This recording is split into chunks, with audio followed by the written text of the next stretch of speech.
we're living in the middle of prophecy being fulfilled right now, and we miss it a lot of times. We don't focus on it. That was exactly my thought when I was reading this, is that the sea of glass, like the earth is becoming this sea of glass. This is one of those things where if you have eyes to see, you can see it happening right in front of you. Like the glory can be perceived with spiritual eyes. Each and every one of us can discern it if we but look for it. And the key here is like the sanctification, because that's the key. And our role as a church in preparing for the second coming is to do our part in sanctifying the earth. And my view of the priesthood and the restored gospel is that we proselytize to bring people into the church. We bring people into the church to bring them to the temple. And we take them to the temple so that they can then correctly establish their homes in the holy order of God, in righteousness, and under the priesthood order.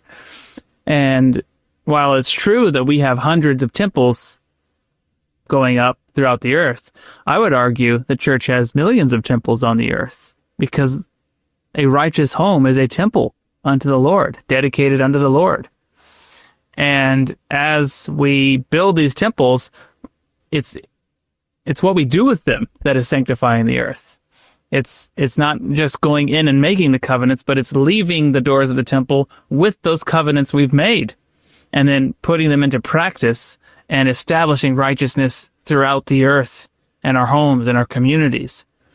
And that's the true influence of the temple, is how it impacts everything outside the temple. Right? Well, the building itself is just a symbol of that glory it's the light on the hill, like the symbol of the light on the hill, but the light that shines forth is us.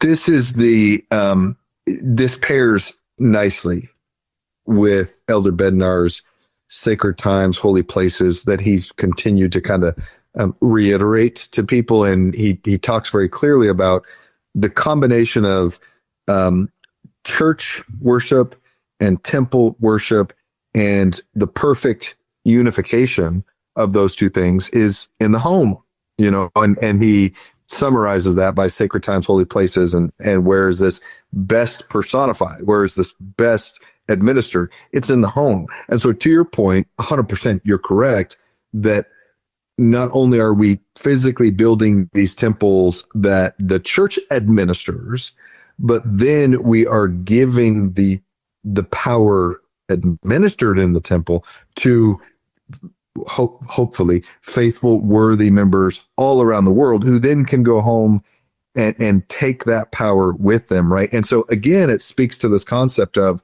this sanctification, this immortal state of being, this celestial state of being happening in the homes of the members all around the world, as they attend the temple and as they take that knowledge, that intelligence, that glory with them back to their homes. And so it just speaks to and furthers this idea that the earth is going through this transformative process now, even if at times the world looks like it's going off the rails, and in some ways it is. The opposite is also true, where it is being sanctified and being purified in ways that it never has before. Thank you for watching. If you found this content spiritually enlightening, please like, comment, and subscribe. Like the gospel, these little things make all the difference, and it helps the algorithm push out better content for everyone to enjoy on YouTube.